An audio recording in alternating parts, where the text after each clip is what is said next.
Good morning. My name is Tamara Kovačević-Preradović. I am the governor of Serbian chapter of American College of Cardiology, and today I have a privilege and honor to talk to Professor Roxana Mehran to make this interview as a part of our 10th Jubilee Congress of Serbian chapter of American College of Cardiology. Professor Mehran, good morning. Good morning. It is really a deep honor for me to be with you here as the first lady governor of our chapter, the American College of Cardiology chapter in Serbia and Republic of Srpska. So we're very, very, very excited to continue our collaboration to enhance the impact of recognition, early recognition, treatment, and of course, first diagnosis and treatment of heart disease, and reducing the burden of cardiovascular disease in your region of the world as well. So we're very, very excited to work together. And thank you for having me on this program. Thank you, Professor Mehran. No need for special introduction, but still, Professor Mehran is world-known and internationally highly recognized professor of cardiology, director of interventional cardiovascular research and clinical trials at Mount Sinai School of Medicine in New York, in USA. But one specific role among a lot of them as a researcher, as a mentor, educator, patient care. I would love today to talk about the fact that you recently were named for founding director of the Women's Heart and Vascular Center at Mount Sinai. Could you please tell us a little bit more about that center, the main purpose, and the way how you organize actually that center dedicated to women's health? Thank you very, very much, Professor. And I think it's really important that we continue to recognize heart disease as the number one killer, number one cause of morbidity, mortality amongst men and women across the globe. But specifically in women, what we have found that obviously over the last decade, the recognition that heart disease is the number one killer has actually dissipated, less so.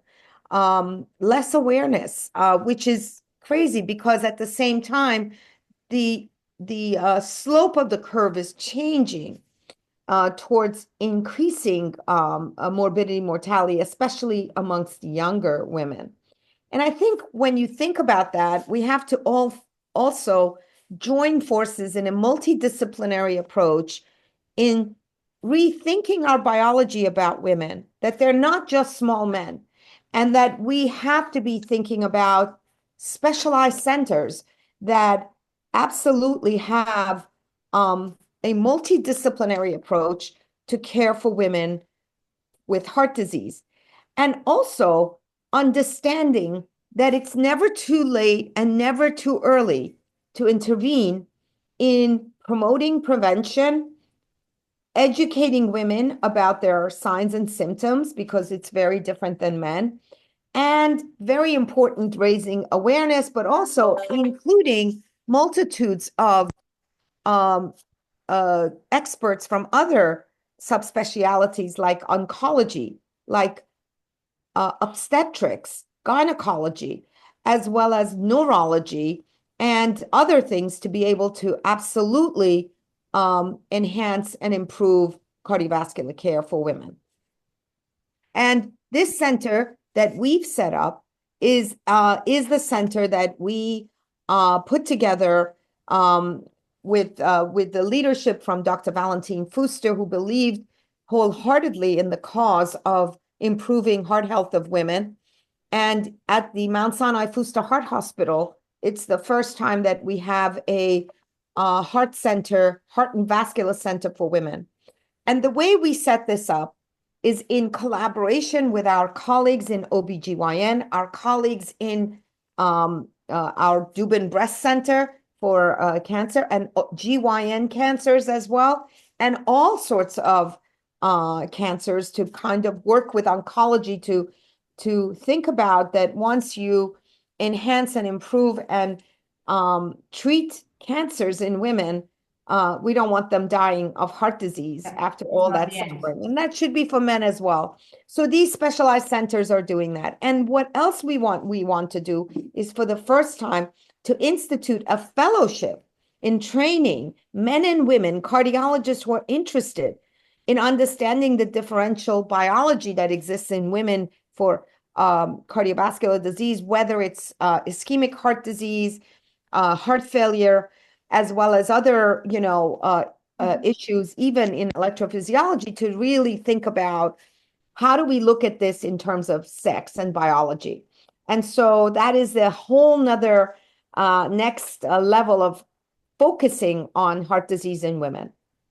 It's really amazing. I mean, really amazing idea and initiative to organize such a center with multidisciplinary approach. Because, in an everyday clinical practice, we just cannot communicate so easily with different specialties. But the thing how important is, I would really stress out the data that you published with your working group in a publication in Lancet about Women and Cardiovascular Disease Commission with the aim to reduce the global burden by 2030. And now we are in 2025, so we do not have so much time. But what I was amazed in this particular publication are data about Eastern Europe. It's my region, it's my country, it's the whole region.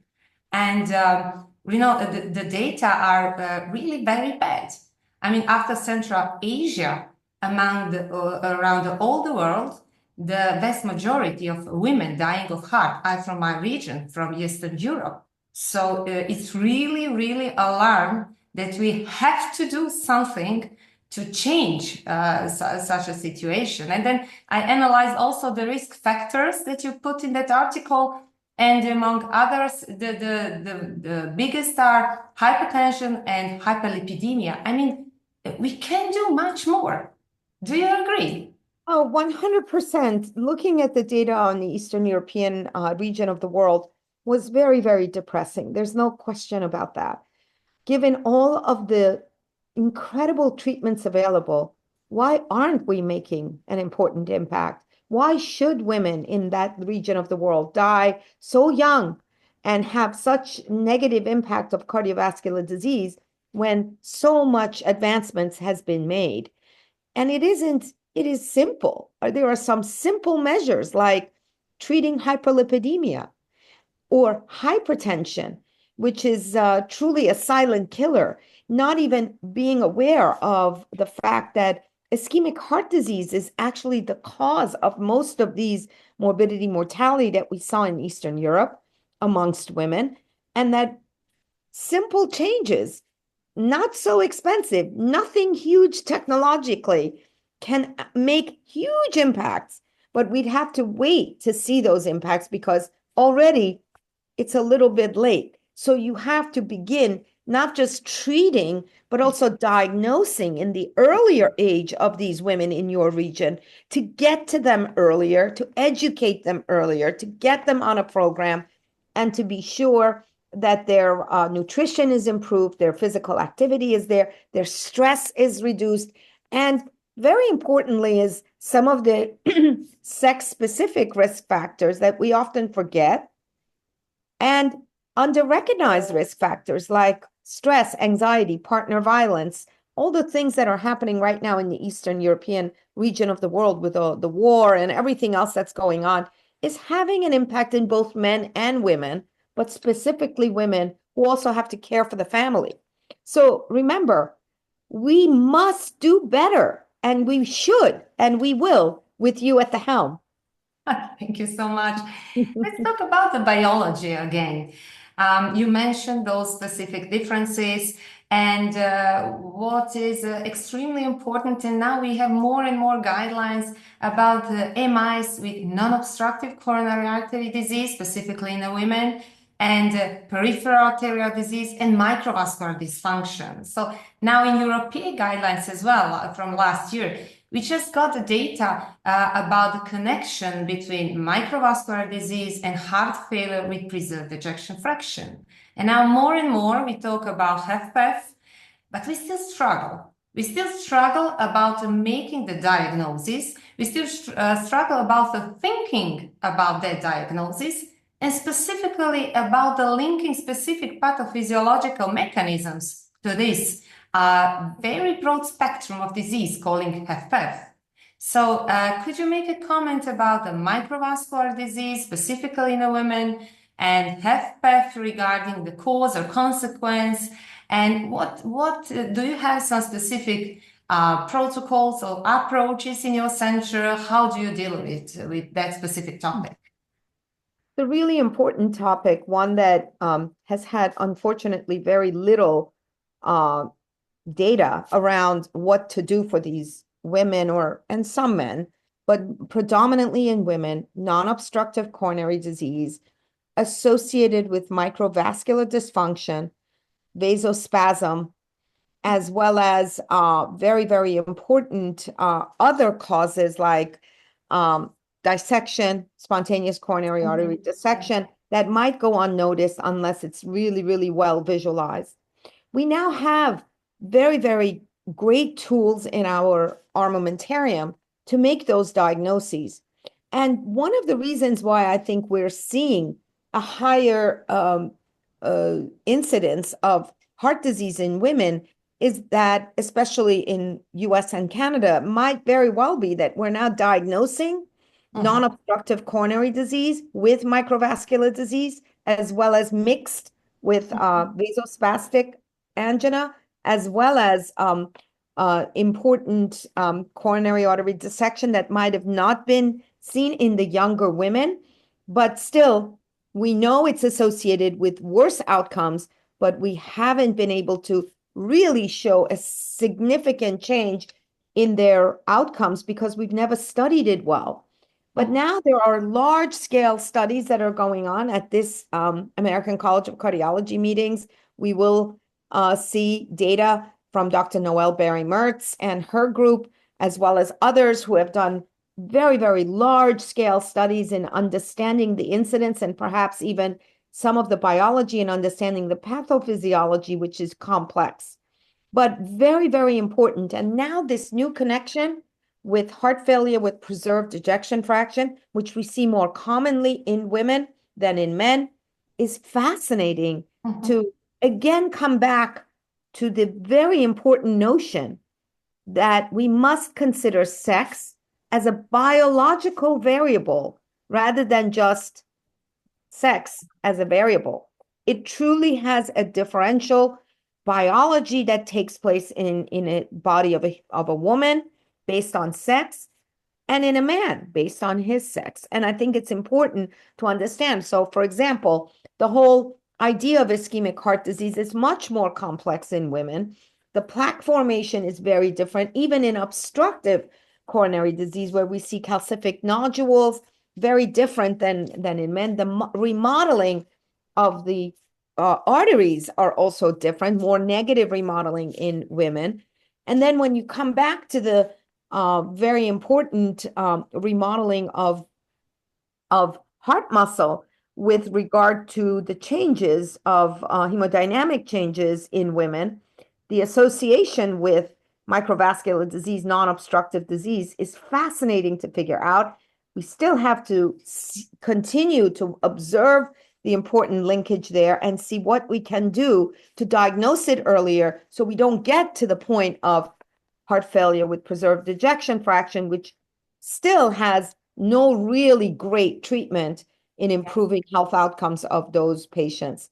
So the area of research is widely open now to better understand this in women. And I do believe that we will make an important impact if we continue to make these diagnoses and come up with new treatment options for women with these conditions. So, and are we good in representing women in clinical trials? Well, is there a place for improvement, obviously? Yeah, this is it's such, first of all, number one, it's incredibly important. And thank you for wearing red today. And I probably should have brought my red on as well. I have a dark red. I don't know if you could see it, but the sun is shining behind me, so you might not see it. Okay.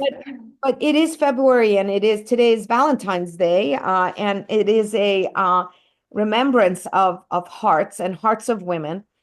And I think one of the things that has gone unnoticed, or perhaps we just have thought and believed that heart disease is less prevalent in women, so that our clinical trials will be less representative of women. And we're understanding more and more that perhaps if we focus on a disease and the way we look at it is, let's say, just obstructive coronary disease, let's just choose that, or heart failure with a reduced ejection fraction, etc. We basically are ending up with mostly men. And perhaps the way we're designing our studies is excluding women. We have age limits sometimes, and those have been removed. But the most important one is women of childbearing age. That's about 3 decades of a woman's life for which we have no data on. No data. And we've just excluded those women from all of our clinical trials. And we're constantly worried about that effect on the fetus, as we should be, but it shouldn't exclude them all the time. So our thoughts are, how do we include more women in clinical trials? Because what is happening, and the science we have in front of us, all the treatments that we have in front of us, may or may not be right even for men. Because think about it, in a clinical trial that includes 85% men and only 15% women, we really do not have the power statistically to actually say anything important about the subgroup of women who are in that trial. We show trends, we look at subgroups, we look at hazard ratios, we look at forest plots, and if they just fall in the right direction, we say it's okay for women. Yeah. But you know what else we're doing by having them mixed in? We may be diluting the effects in men. We may not be actually getting the right answers in men either, because the biology is different. The response to therapy is different. The thresholds are different. But we've never studied them before. So I am not going to throw the baby out with the bathwater here to say everything we've done is wrong. Yeah. But the time is now to start thinking about this in a very discrete scientific manner that makes a lot of sense. We can enroll them together, but we must be designing our studies to be powered in women as well. We must be open to different endpoints in women than in men. Maybe bleeding, let's say, is more important in women, has a bigger impact than in men. We don't know. We haven't studied it. So we need to continue to strive for that. And so one of the biggest things also, as you know, is that when we are enrolling women in a study, or a man in a study, or anyone in a study, think about it. You go up to the patient. If the patient is a man, you say, we have this new therapy. And the first thing he'll say, well, I have to ask my wife. Yeah. So it's the woman who makes the decision. In fact, she will be very open. She will ask questions. She will be knowing everything. She's the one who's researching everything online. She's the one taking care of the family and the health of the family. So she actually is in the driver's seat. But yet, for herself, she always comes last. We know that. And one of the things that we are now understanding, and what the market is understanding, is that if you want to win the market, you must win women. Because they're the ones in the healthcare. They're the ones who are driving the healthcare of their entire family. And they're over 50% of the population. So we cannot ignore women. They need to be included. So what does it take to bring a woman into a study? You have to go to where she is because she's busy. She's doing many, many things. Multitasking. So you have to provide important resources for them to be part of the study. You have to design studies that are compelling for women and for women, maybe only in women, a study for women. Or if you're doing another study that has men in it, we should have both of them in, but in a parallel way, making sure we are absolutely powered to answer the question well in men and in women, not combined in a fruit salad. Yeah, definitely. Thank you so much. I mean, those are extremely important topics, and more we just pay attention in clinical trials. Oh, how many women do we get, or how big the percentage of women is? So yes, the awareness about the topic is much bigger than in the previous 10 years. So for the very end of this interview, there is one very important topic and important for me as well. And I know that you dedicated a lot of your time and knowledge and influence for all the women in cardiology, specifically to promote women in leadership in cardiology. So you got numbers of awards for it. I found several, I know, from November 2022. You got from American Heart Association, Council on Clinical Cardiology, honored for Women in Cardiology Mentoring Award. So many of your awards. One of your programs that I was also part of was Clinical Trials Research, endorsed by American College of Cardiology. I have to tell you honestly, I was completely inspired by your the whole life career, and you have to be definitely a role model for women around the world. How somebody who is motivated, dedicated, and of course with a huge knowledge can make a huge progress, life career, and huge impact all around the world, not just on the women, of course, but just, I mean, in general. So, yeah, thank you for that. Just to, you. to Thank just you a so small. much. I think, we all have a responsibility as we grow in everything that we do, that as we climb, we should be lifting. There's a responsibility. I really believe in that. And that's sort of the reason why I founded Women as One, which is a not-for-profit organization just dedicated in promoting talented women to the right and matching them to the right opportunities for them. Because these things, at the end of the day, we all know it's a lot about mentorship and sponsorship.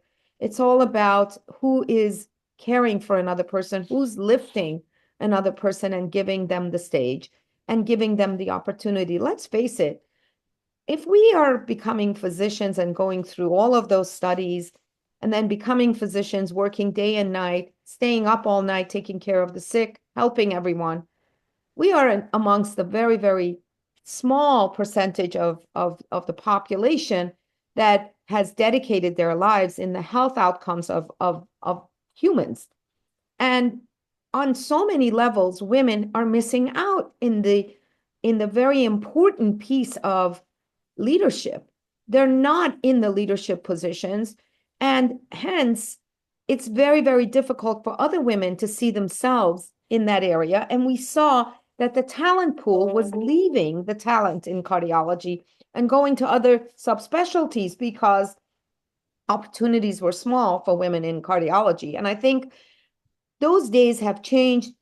Everything must be merit-based. No woman wants to be in a leadership position if she doesn't belong.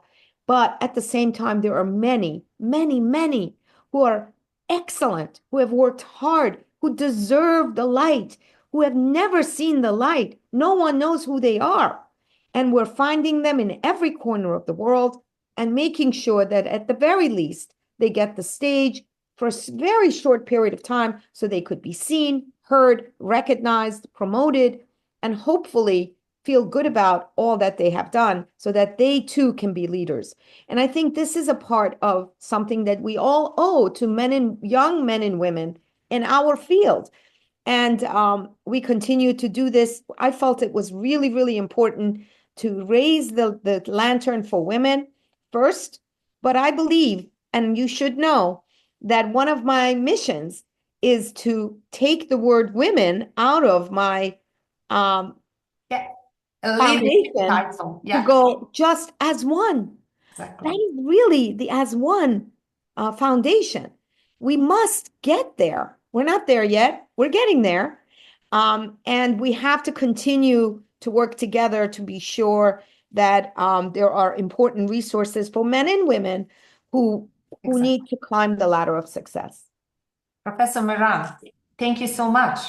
Thank you for your time, for Thank you, inspiration. Professor. It is my pleasure, and we are honored at the American College of Cardiology to be part of this, but also to have you as our governor in that region of the world, Serbia and the Republic of Srpska. Wonderful to have to be with you. I wish I could be there in person, but please enjoy, and let's See do you this again. together. Let's reduce the global burden of cardiovascular disease together, especially in Eastern European region of the world. Thank you, Professor Mehran. Have Thank a nice you. day. Thank Thank you you. for having me. Thank you. Bye-bye. Bye. Thank you.